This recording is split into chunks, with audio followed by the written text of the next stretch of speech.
Приветствую всех, с вами Валентина Лыкина. В этом видео мы с вами вместе будем вязать цветную сумочку интересным узором. Хочется также здесь отметить, что она как пушинка, потому что вес корпуса сумки без учета фурнитуры чуть больше 130 грамм. При этом она имеет достаточно вместительные размеры. Ширина донышка около 17 сантиметров, глубина 8 сантиметров и высота сумки 18 сантиметров. Вязала я из полиэфирного шнура Карамель Baby. Характеристика данной пряжи сейчас на вашем экране. Толщина нити 2 мм, длина 200 метров, вес моточка 150 грамм. Всего расход на сумочку получился 132 грамма. Я использовала цвета вафля, ушло 89 грамм, и цвет Ницца, ушло 43 грамма. Вязала я с использованием крючка номер 4, но если вы вяжете слабо, то возьмите крючок меньшего размера, например, 3. Если вы вяжете туго, то используйте крючок 4 либо 3,5. Здесь нет определенного размера крючка в этом вязании, потому что все мы вяжем по-разному. Если у вас будет рыхлое вязание, то берите крючок номер 3. Если вяжете плотно, то можете смело брать 3,5 либо 4. Что касается фурнитуры, здесь все на ваш полет фантазии. В эту сумку в качестве застежки можно установить магнитную кнопку пришивную или кнопку на кожаной основе. Вот так это будет выглядеть. Также можно установить клапан кожаный, либо связать. Если у вас будет клапан, то понадобится еще застежка. Для того, чтобы фиксировать ремешок, вам понадобится либо полукольца, которые пришиваются, либо разъемные кольца, которые вы легко установите в дальнейшем, ничего пришивать не придется. Размер полуколец желательно взять примерно 2 сантиметра. То же самое это касается и разъемных колец. При этом вот эти кольца вы можете взять даже меньшего размера, потому что сумочка в данном случае небольшая. В качестве ремешка вы можете использовать как кожаный, так и вязаный. Если вы будете вязать, то вам понадобятся карабины. Ширина вот эта примерно 2 сантиметра. Возможно, вам потребуется ткань для подкладки. Также хочу обратить ваше внимание, что пряжа достаточно мягкая, соответственно, и полотно получается мягкое. В данном случае необходимо укрепить донышко для того, чтобы оно хорошо держало форму и не прогибалось. Для этого используйте пластиковую канву, либо пластиковую дощечку для пластилина. На моем канале есть мастер-классы, ознакомьтесь с ними и выберите тот способ, который вам больше подходит. Пластиковую канву вы можете приобрести в магазинах вашего города, а также на маркетплейсах. На этом все, и давайте приступим к вязанию.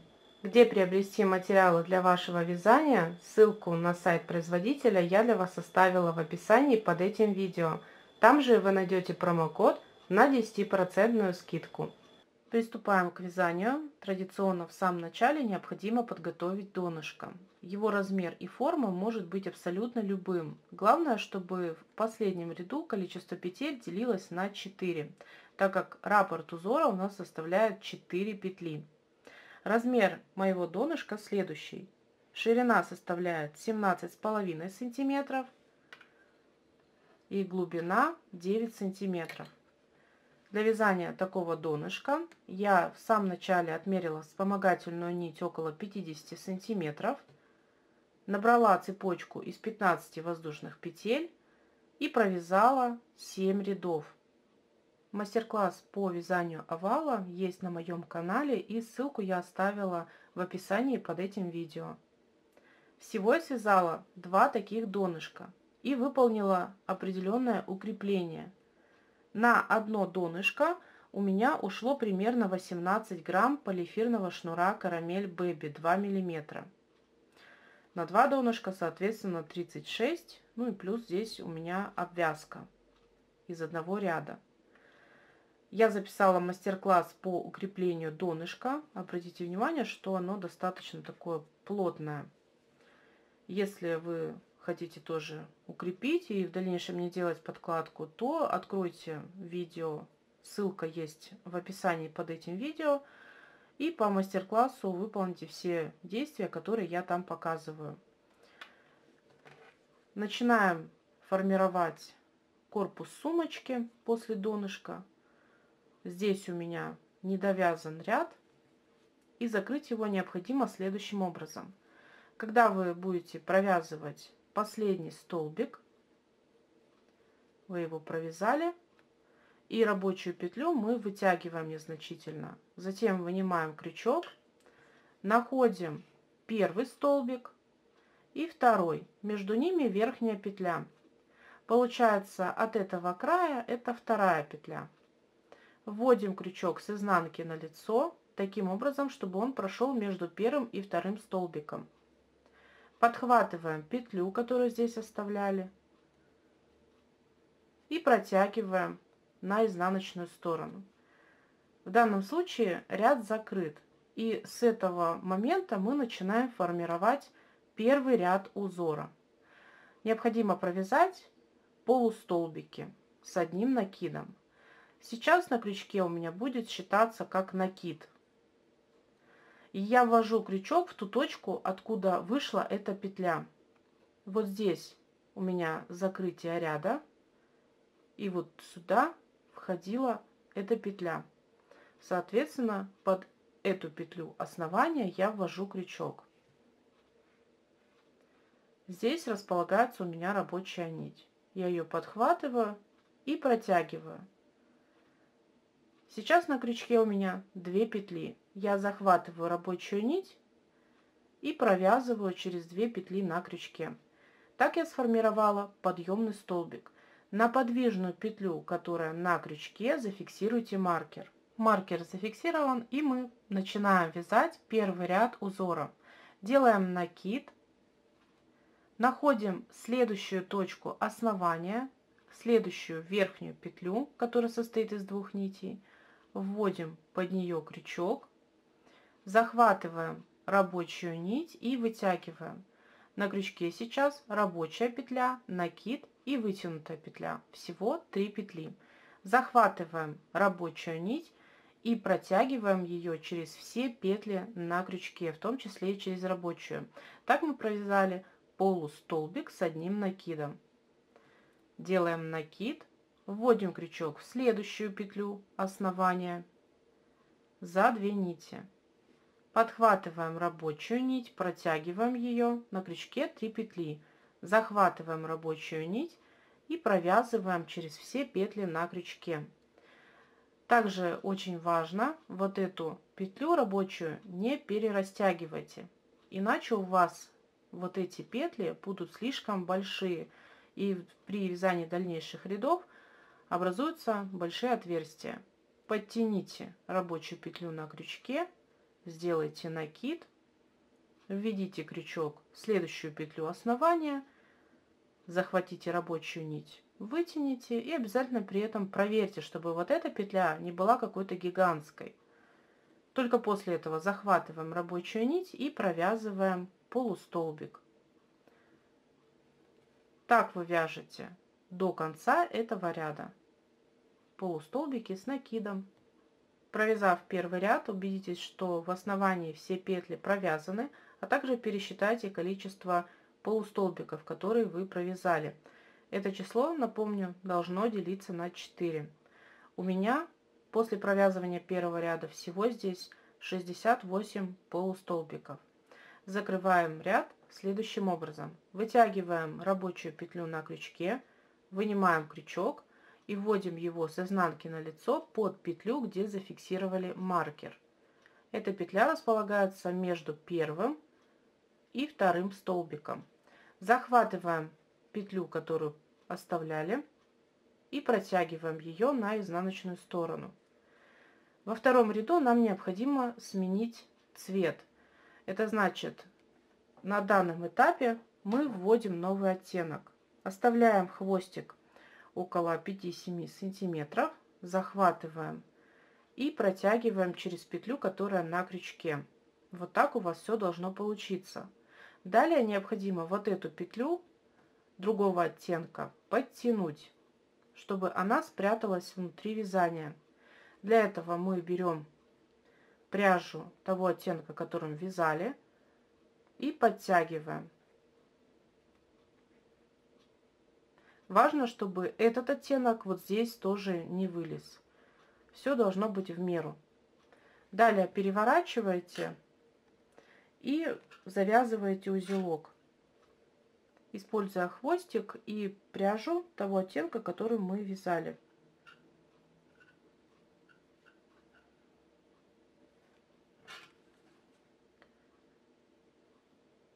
Вот так все у вас здесь должно получиться. Вяжем второй ряд, подтягиваем рабочую петлю, которая на крючке нового цвета, и вводим его под петлю, где зафиксирован маркер. Здесь мы как раз выполняли закрытие ряда. Вот здесь закрытие ряда и петля, где зафиксирован маркер. Сюда мы вводим крючок. Маркер убираем. Вот так все выглядит. Подхватываем рабочую нить нового цвета, протягиваем через основание. Размер двух этих петель должен быть одинаковый. Захватываем рабочую нить и провязываем подъемный столбик. На петлю рабочую, которая сейчас подвижная на крючке, зафиксируйте маркер. Продолжаем вязать второй ряд. Делаем накид, находим следующую петлю основания, вот она, и столбик, к которому эта петля относится. Вот он, этот столбик. Опускаемся в его основание и вводим крючок. Подхватываем рабочую нить, вытягиваем, подхватываем рабочую нить и провязываем вот такую протяжку, полустолбик.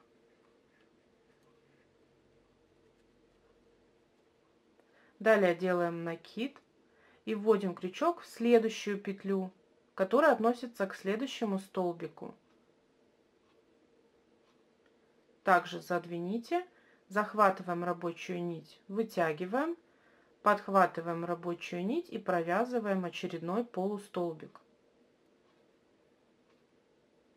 Делаем воздушную петлю, накид, следующую петлю основания пропускаем, в следующую вводим крючок, задвините, захватываем рабочую нить, вытягиваем ее, захватываем рабочую нить и провязываем полустолбик.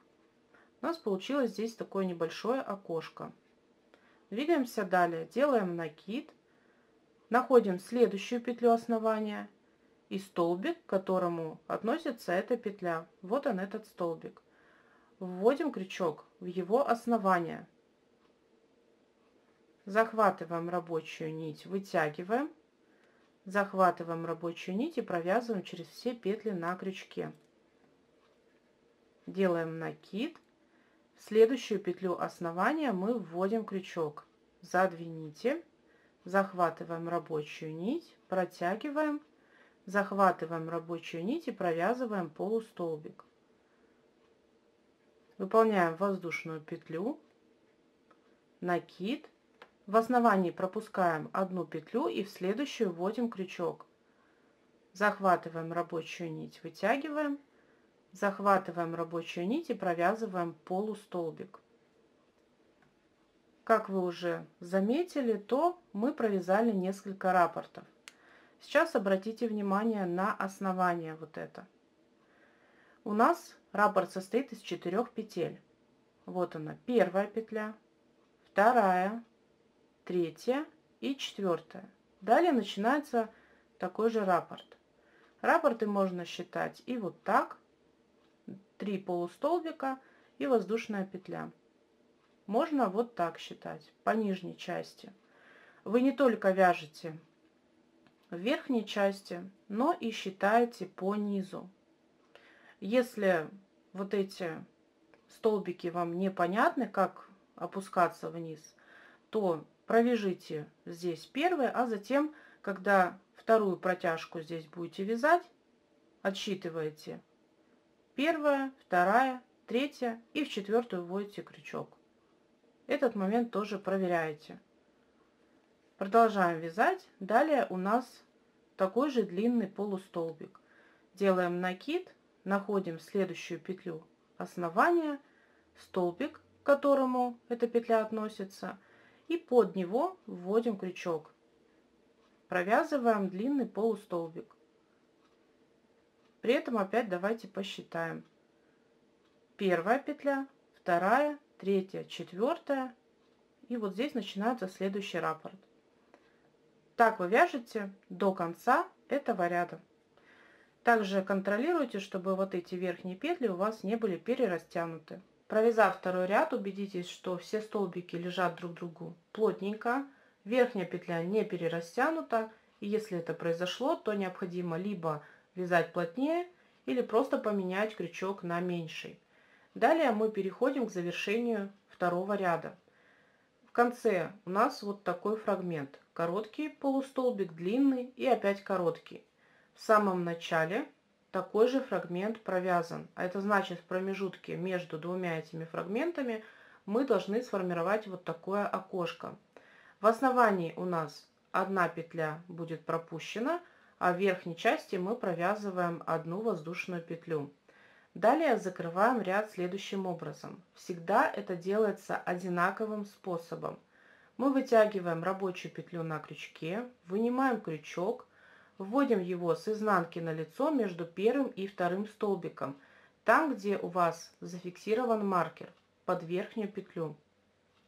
Подхватываем петлю, которую здесь оставляли, накидываем на крючок и протягиваем на изнаночную сторону. Теперь нам необходимо поменять оттенок. Находим ниточку другого цвета, которую мы здесь оставляли от первого ряда.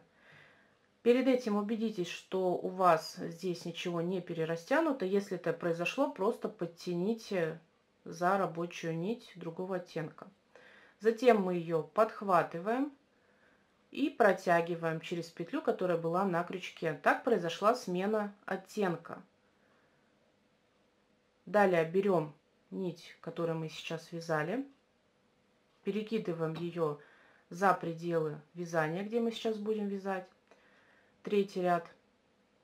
И теперь уменьшаем петлю. Тянем за рабочую нить, эта петелька уменьшается. Далее незначительно уменьшаем рабочую петлю. Она должна быть чуть больше, чем у нас вот этот диаметр крючка. Мы должны начать вязать вот от этого окошка за верхнюю петлю столбика, который здесь провязан. Эта петля располагается перед петлей, где сейчас зафиксирован маркер. Мы вводим сюда крючок за 2 нити.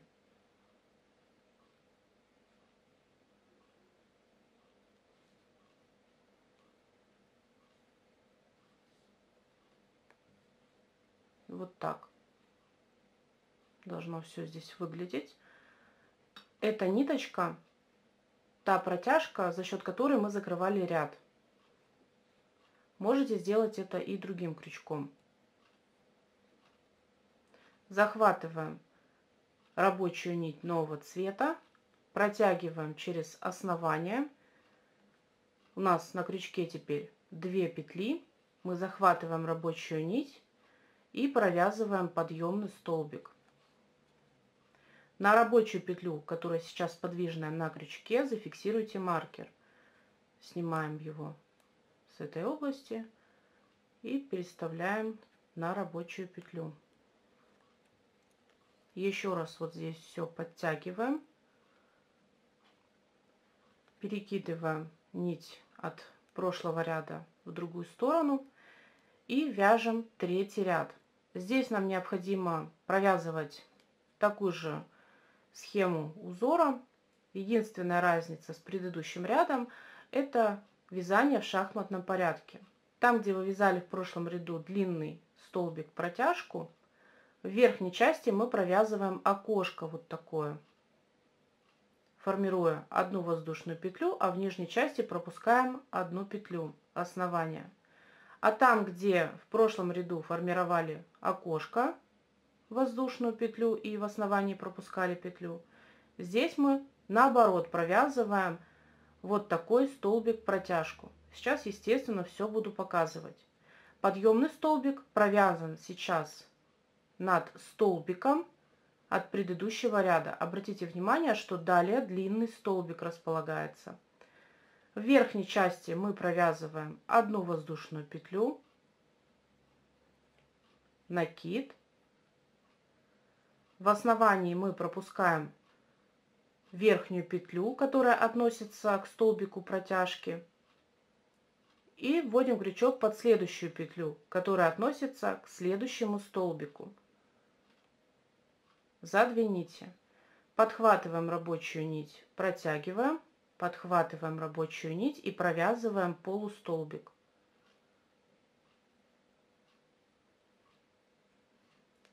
Вот так у вас здесь в верхней части сформировалось окошко. Далее в третьем ряду мы формируем узор по такому же принципу, как и во втором ряду, чередуя фрагменты из столбиков и окошек, где в верхней части провязываем воздушную петлю. В данном случае у нас провязан полустолбик, в следующем провязываем длинный полустолбик. Делаем накид, находим следующую точку основания. Здесь как раз располагается воздушная петля. Как я уже говорила, в этой области мы должны провязать длинный полустолбик. Находим воздушную петлю, опускаемся на ряд ниже до первого ряда, где как раз пропускали одну петлю основания. Вот она. Вводим под нее крючок за 2 нити. Подхватываем рабочую нить. И здесь нам необходимо вытянуть ее слабо. Не нужно стягивать эту петельку для того, чтобы здесь не образовалось какого-то большого отверстия. Эта петля должна быть слабая. Захватываем рабочую нить и провязываем длинный полустолбик.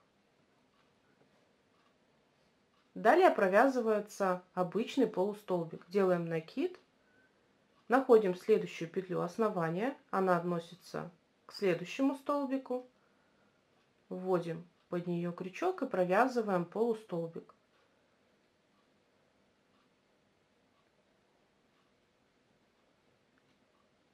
Фрагмент из столбиков готов. Далее формируем верхнюю воздушную петлю, а в нижней части мы пропускаем одну петлю.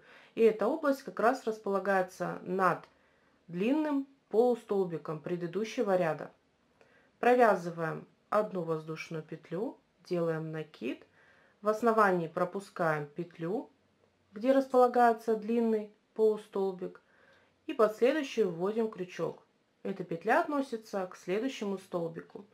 Провязываем полустолбик. Окошко сформировано. Далее все как обычно. Делаем накид, находим следующую точку основания. Здесь нам необходимо провязать длинный полустолбик. Воздушная петля. Опускаемся на один ряд ниже до первого ряда и находим петлю, которую пропускали в первом ряду при формировании второго ряда. Вводим под эту петлю крючок за 2 нити, захватываем рабочую нить, протягиваем эту петлю, не стягивая вязание, захватываем рабочую нить и провязываем длинный полустолбик. Далее вяжем короткий, как обычно, накид, в следующую петлю основания вводим крючок и провязываем полустолбик. Очередной фрагмент сформирован. Далее формируем воздушную петлю, накид, в основании пропускаем петлю, которая относится к длинному полустолбику, и под следующую петлю вводим крючок. Провязываем столбик. Так сформировали очередное окошко. Делаем накид и в следующую точку основания провязываем длинный полустолбик. Здесь располагается воздушная петля. Опускаемся ниже до первого ряда, и вводим крючок под петлю, которую пропускали при формировании второго ряда. Ввели крючок, захватываем рабочую нить, вытягиваем ее, при этом, как обычно, не стягивая вязание, и провязываем длинный полустолбик. После длинного полустолбика мы всегда в следующую петлю вяжем обычный полустолбик. Так сформировали еще один фрагмент. В итоге у нас получается следующая картина. Там, где мы вязали во втором ряду длинный полустолбик, мы сформировали окошко. Вот он длинный, и здесь окошко сформировали.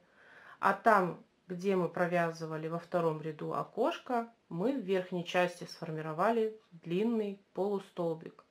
Таким образом, во втором ряду вот они длинные полустолбики, а в третьем ряду у нас формируются полустолбики между этими длинными.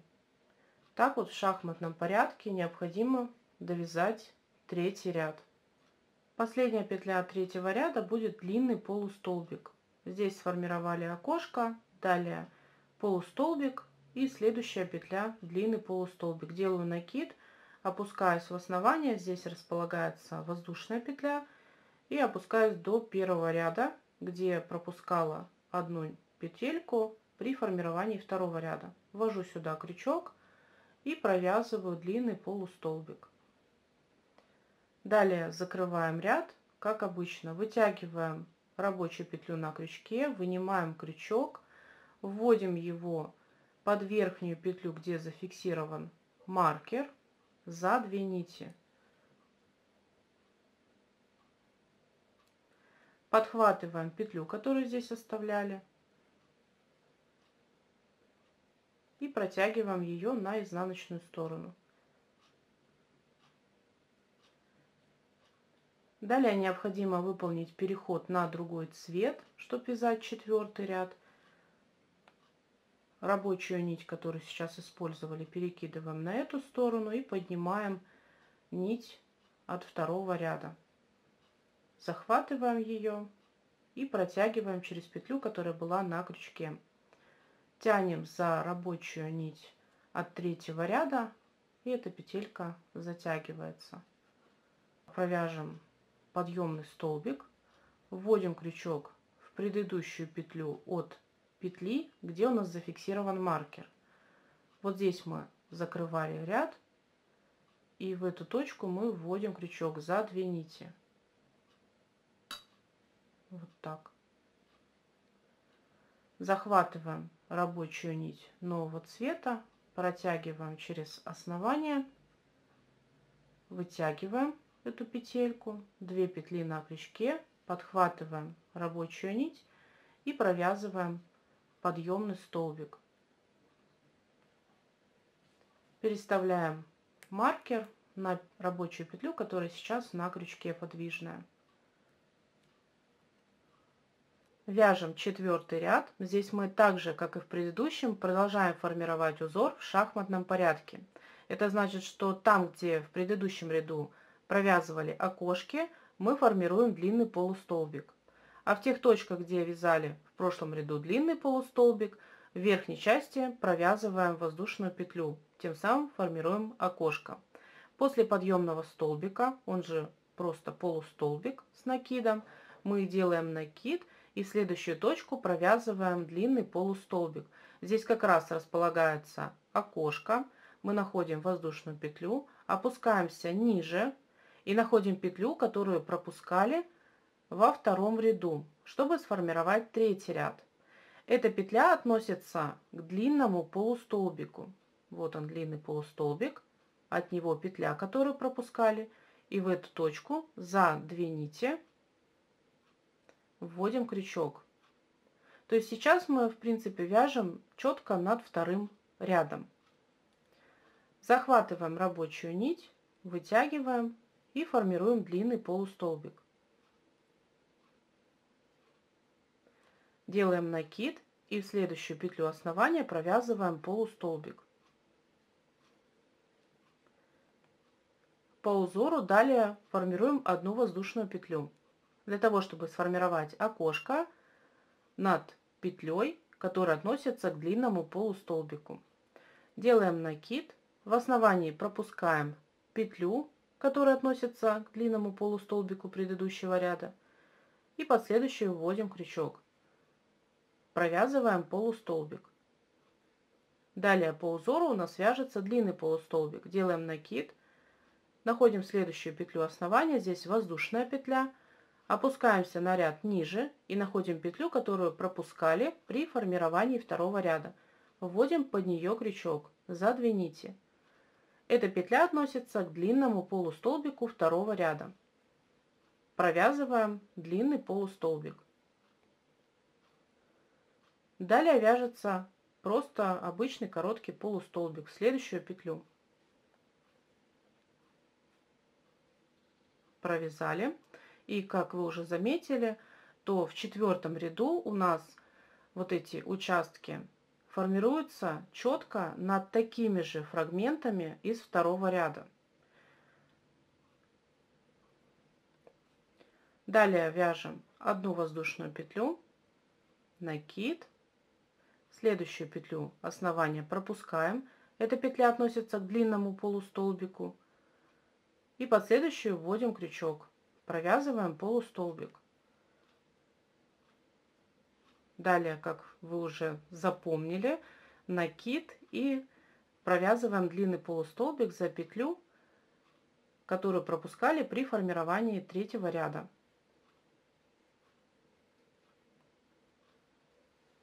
Вот так в шахматном порядке вы вяжете до конца 4-й ряд самостоятельно, соблюдая все эти правила.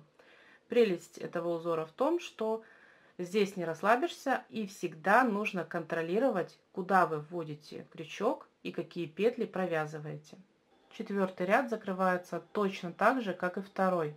Обратите внимание, что в конце ряда мы связали вот этот фрагмент из 3 столбиков.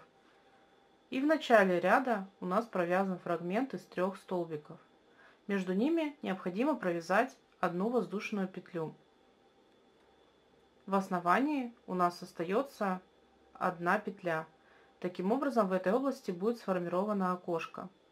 Вытягиваем рабочую петлю, которая на крючке, вынимаем его из этой петли, вводим крючок между 1-м и 2-м столбиком с изнанки на лицо под верхнюю петлю, на которой зафиксирован маркер. Подхватываем петлю, которую здесь оставляли, и протягиваем ее на изнаночную сторону. Теперь нам необходимо выполнить переход на 5-й ряд и заменить этот цвет на цвет от предыдущего ряда. Поднимаем эту ниточку наверх, при этом проверяем, чтобы здесь у нас ничего не было перерастянуто. Захватываем новую рабочую нить и протягиваем через петлю, которая на крючке. Тянем за рабочую нить от предыдущего ряда, и петля затягивается. Регулируем ее размер.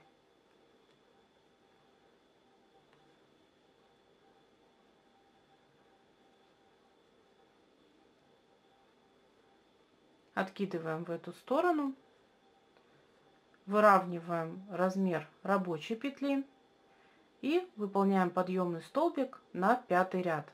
Вводим крючок под петлю, за счет которой выполняли закрытие ряда. Вот она, эта петля. Под нее за 2 нити вводим крючок. Захватываем рабочую нить нового цвета, вытягиваем, на крючке 2 петли. Подхватываем рабочую нить и провязываем подъемный столбик. Далее перемещаем маркер на рабочую петлю, которая подвижная на крючке.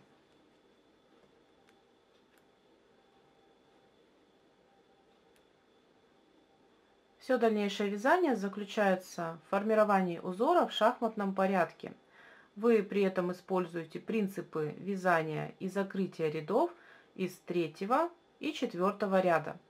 Когда мы сейчас будем вязать 5-й ряд, мы вяжем точно так же, как и в 3-м ряду. А при вязании 6-го ряда мы вяжем точно так же, как и в 4-м. Если забыли какие-то тонкости, вы можете всегда перемотать видео на нужный участок и посмотреть еще раз внимательно все моменты по вязанию данного узора. Вяжите на нужную высоту эту сумочку, соблюдая все правила узора. Контролируйте всегда, чтобы верхние петли у вас не были перерастянуты.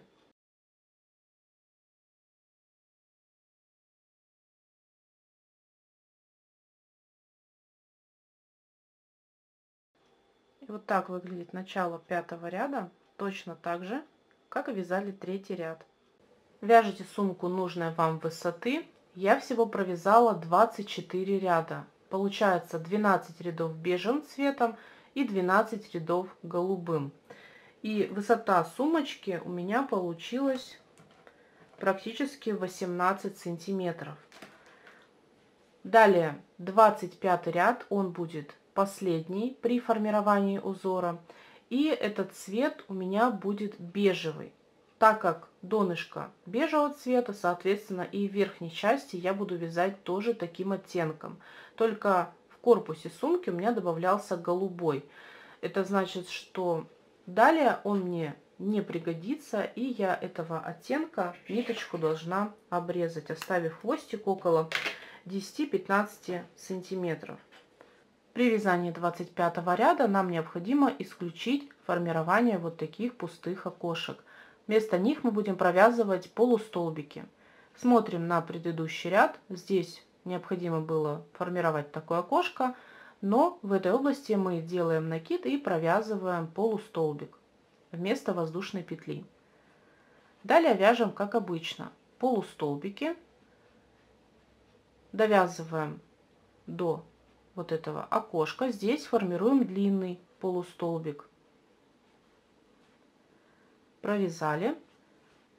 Следующий у нас провязывается полустолбик. А там, где в предыдущем ряду формировали длинный полустолбик, мы провязываем классический полустолбик с одним накидом. Так вы вяжете на протяжении всего этого ряда. Провязав весь 25 ряд, обязательно проверьте каждый участок. Между длинными полустолбиками вы должны провязать были 3 полустолбика. И так на каждом участке.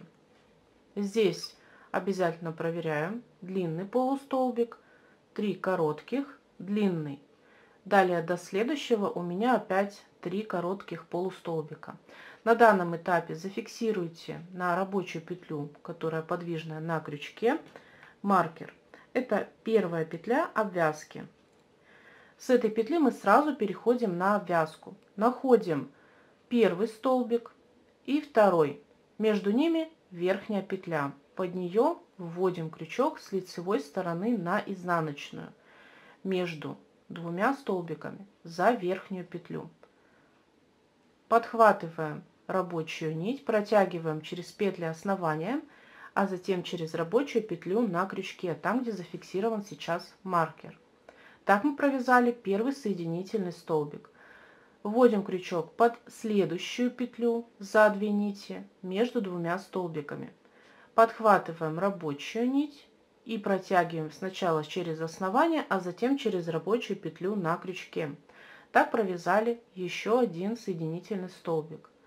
Вводим крючок под следующую петлю, захватываем рабочую нить и провязываем очередной полустолбик. Так вы вяжете до конца этого ряда. Здесь очень важно соблюдать баланс, чтобы у вас все вот эти петли были такого же размера, как и вот эти верхние. Для этого вы, когда вводите крючок, петлю, которая рабочая на крючке, тянете до конца вот этой верхней петли, куда ввели крючок. То есть она должна с ней равняться, эта петля. И затем провязываете соединительный столбик. Последний соединительный столбик мы провязываем в петлю перед маркером. Далее необходимо обрезать нить, оставив хвостик около 10-15 сантиметров. Полностью вытягиваем петлю, которая на крючке. И хвостик можно вставить в иголочку, можно с помощью крючка все дальнейшие манипуляции делать. Я ставлю в иголку хвостик и буду закрывать ряд следующим образом. Мне необходимо ввести иглу под петлю за 2 нити, там, где у меня зафиксирован маркер. И протягиваю. Далее мне необходимо вернуть этот хвостик в ту точку, откуда он вышел, то есть в петлю. Вот она, петля, откуда вышла эта ниточка. Я ввожу иголочку сначала в эту петлю, а затем направляю иголку под петлю, за счет которой провязывала последний соединительный столбик. Итого у меня сейчас на иголочке 3 ниточки. Одна ниточка от петли и 2 нити от полноценной петли, где я сейчас провязывала последний соединительный столбик. Протягиваю нить и выравниваю эту петлю, чтобы ее размер был таким же, как и все остальные. Далее разворачиваем к себе вот таким образом верхнюю часть, и обратите внимание, что здесь косичка из петель прерывается, так как верхняя петля отсюда ушла в обвязку. И для того, чтобы нам объединить эту косичку в одну линию, необходимо в этой области проложить верхнюю петлю. От той точки, где у нас располагается нить, которая ведет к иголочке, шагаем вперед под ту петлю, с которой необходимо соединиться. Вводим иголочку за верхнюю петлю и протягиваем нить. Далее необходимо найти точку, откуда эта нить вышла. Вот она. Здесь у нас располагаются 2 ниточки. И если вы перевернете, то с этой стороны у нас петля. Вот в эту точку между петлей и 2 нитями мы вводим иголочку. И у нас иголка выходит в ту точку, где изначально вышла нить, которой мы сейчас проложили верхнюю петлю. Вот так все должно получиться. Далее все хвостики, голубой вот здесь и бежевый, мы прячем в полотно. Голубой прячем под вязание из голубого оттенка, ну а бежевое, соответственно, под вязание бежевым оттенком. Устанавливаете всю фурнитуру, которую вы выбрали для данной сумки. Я в боковых частях пришила полукольца, а в качестве ремешка выбрала кожаный. Также в эту сумочку можно установить подкладку, и все необходимые мастер-классы вы найдете на моем канале в соответствующих плейлистах. На этом мой мастер-класс завершен. Я надеюсь, он вам понравился. Подписывайтесь на мой канал и отмечайте меня в соцсетях. Впереди еще очень много интересного. Благодарю за ваше внимание. До новых встреч!